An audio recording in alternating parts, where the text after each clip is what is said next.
Et c'est toujours au-dessus. Tourne, en périphérie de Charleville-Mézières, dans les Ardennes. Le 23 septembre dernier, plusieurs témoins disent y avoir vu dans le ciel une lueur bizarre. Chasseur d'ovnis, Jean-Luc Lemaire recueille les premiers éléments de l'affaire. Il était quelle heure? Il était environ 22 h. En fait, c'est mon fils qui m'a appelé pour me dire, écoute, viens voir, il y a quelque chose de bizarre dans le ciel. Et direction est, sud-est, à un niveau très bas, altitude très basse, il y avait une lueur très intense, rougeoyante, au-dessus des bois. Par rapport à l'horizon, c'était à quelle hauteur? Au ras des arbres. Au ras des arbres. Et ça ne bougeait pas, ça semblait être là en observation. Enfin, c'était fixe. C'était fixe. La taille maintenant. J'aimerais bien qu'on essaye d'évaluer la taille. Vous tendez le bras. Vous allez évaluer, essayez de l'imaginer, ce que vous avez vu. Donc par rapport à votre doigt, un détail du doigt, ça avait quelle taille? Si on prend en considération l'épaisseur du doigt, je vais dire la moitié. Et puis, pour la largeur, je dirais 2-3 mm en longueur. En longueur. Voilà. Donc là, les particularités qui méritent une attention particulière, c'est la position, la rougeur, le côté fixe, et puis le fait que le témoin quand même ait quelques notions d'astronomie basique ou c'est pas quelqu'un qui ne connaît pas. Donc là, c'est clair, c'est pas une planète, c'est pas un avion, ça ne correspond pas, et donc il y a quelque chose à approfondir.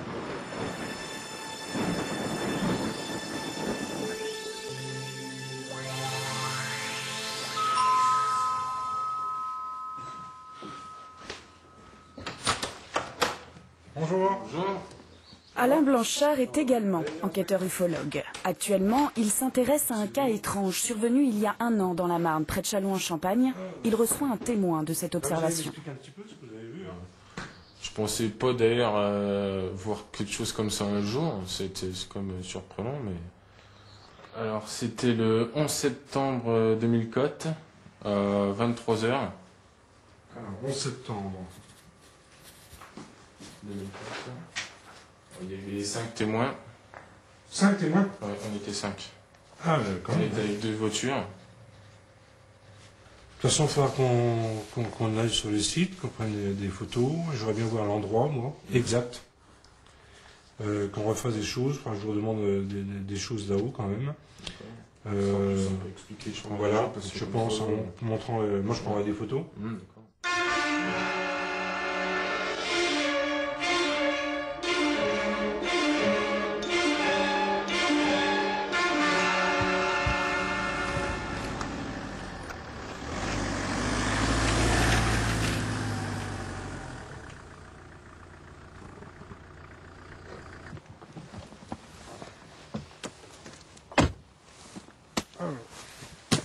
Quand même prendre des notes, ce qui est important, c'est de voir un petit peu. Pour vous, la distance, elle est de combien? Alors, j'aurais dit 600 mètres, 800 mètres à peu près. J'ai regardé avec la boussole quelle direction, parce que c'est important quand même. Le nord, c'est rouge, hein? Oui. Le nord, donc, est là-haut. Là-bas. On est bien d'accord.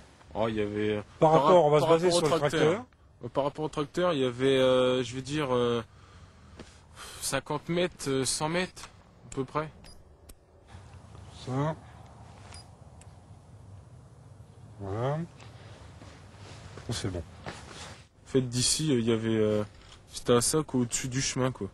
Il y avait... Et là, ils sont apparus les deux comme ça, quoi. Un plus haut que l'autre, quoi. Il y en a un qui était plus élevé et l'autre un peu plus bas.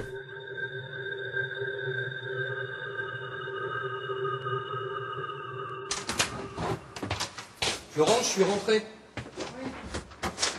Donc, écoute, c'est intéressant parce que j'ai... Magali... L'enquête sur le terrain n'est que l'un des volets du travail de Jean-Luc Lemaire. Fort des témoignages qu'il a recueillis, il va maintenant tenter de trouver une explication rationnelle au phénomène observé. Pour ce faire, direction les étoiles. Elles apporteront peut-être quelques pistes. Il ne veut pas partir. Si, ça y est, il est parti. Ok. Voilà, là on a Mars. Et ça correspond donc à la période d'observation, mais ça bougeait pas. Vu de très loin, ça peut être une planète, mais bon, a priori, c'est pas ça. Il faut comparer aussi avec les photos des autres témoins, puisqu'on a d'autres photos. seriez en train de me dire que ça pourrait être un objet qu'on ne peut pas identifier? Ça pourrait. 15 ans qu'ils sont fascinés par l'ufologie. Des dizaines d'affaires à leur actif, dont plusieurs toujours inexpliquées. Ils ont beau les traquer dans toutes les Ardennes, les Lemaire n'ont pourtant jamais eu l'occasion d'observer le moindre ovni de leurs propres yeux. Tel Mulder et Scully, Jean-Luc et Florence cherchent encore où se cache la vérité. C'est-à-dire que quand je regarde le ciel et qu'il est bien étoilé, qu'il est bien clair, je me sens un petit peu toute seule. Je me dis, les 6 milliards de gens qui sont sur cette petite planète, ça fait un peu vide dans l'espace. Maintenant, y croire, qu'on m'amène la preuve.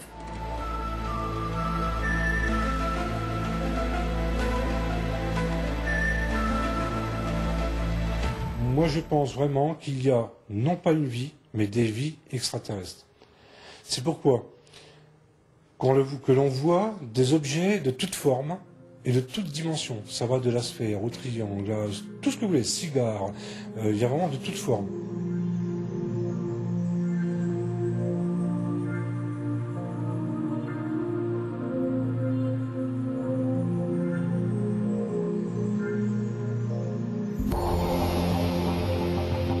Ou une deuxième solution, c'est qu'il y a un monde parallèle au nôtre.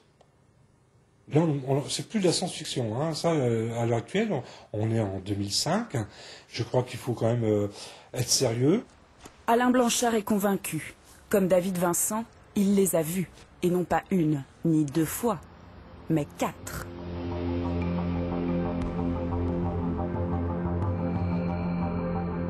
Alors, mes collègues m'appellent David Vincent ou c'est vrai Fox Mulder, ça c'est en permanence.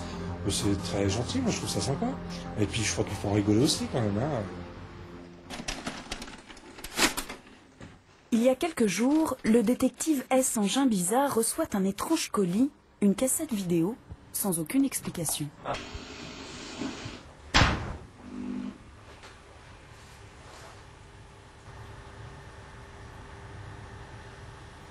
Et je trouve cette vidéo très intéressante. Maintenant, il faudrait voir, essayer de l'analyser correctement. Déjà, voir si c'est pas un trucage. Essayer d'aller au renseignement, le témoin, qu'est-ce qu'il a filmé exactement, à quelle heure, où que c'était. Vraiment, il faut toutes les données. Dans quelles conditions il a filmé ça. Ça, c'est très important. Quelle météo il faisait. Enfin, il y a vraiment beaucoup de données à prendre. Le mystère est entier. Alain Blanchard va montrer cette vidéo à des spécialistes lors des rencontres européennes d'ufologie de Châlons-en-Champagne. Ça, c'est pas bien du tout.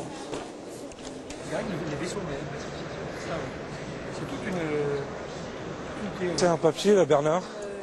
Un papier, t'as pas trouvé un papier avec des...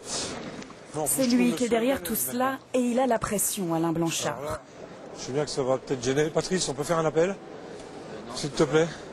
Car pendant 3 jours, à la mi-octobre, se sont retrouvés ici les plus éminents chercheurs du phénomène OVNI venus du monde entier.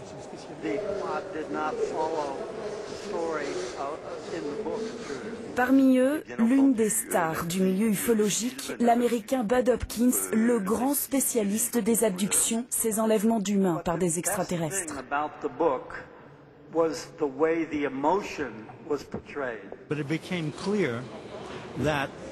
Pour moi, il est devenu clair que ce qui les intéresse chez nous, c'est notre matériel génétique, notre ADN. Il semblerait qu'ils soient en train de concevoir une nouvelle espèce génétique à partir d'un mélange entre eux, aliens, et nous, humains.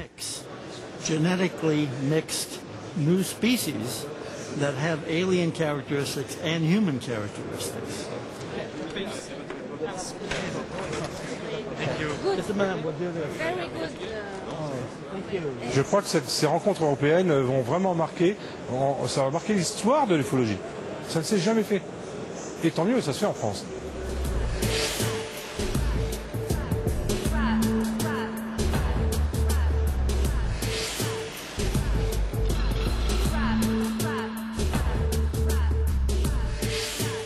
De 190 mètres de diamètre de halo, mais ça n'a Les rien à Lemaire voir n'ont avec pas l'objet assisté lui-même. aux rencontres de Châlons-en-Champagne. Trop foire à l'alien à leur goût. Pour eux, l'ufologie reste avant tout un loisir. Qu'est-ce qui vous pousse? Une recherche de savoir et d'éviter de ne pas avoir à croire forcément les autres, tout simplement. Et comme c'est un sujet qui est quand même passionnant, parce qu'au passage on apprend beaucoup sur la vie qui nous entoure, que ce soit en aéronautique, que ce soit en calcul mathématique, en travail de logiciel, en faune, en flore, on rencontre aussi beaucoup de gens, et ça apporte beaucoup, en dehors de la recherche de l'identification de l'OVNI, quoi. Jean-Luc Lemaire s'est tout de même pris au jeu. Il est sur le point de mettre en place une formation professionnelle de chasseur d'OVNI. Quant à l'affaire de Tourne, depuis que nous les avons rencontrés, les Lemaire ont reçu de nouveaux témoignages, mais n'ont à ce jour aucune explication tangible au phénomène.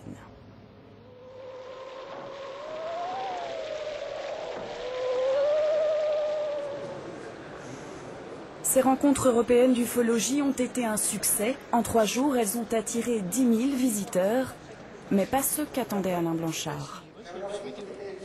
Avant l'événement, il nous a confié espérer que des ovnis se manifesteraient au cours du week-end du salon. Ça ne s'est pas produit. Alain Blanchard attend toujours sa rencontre du 3e type.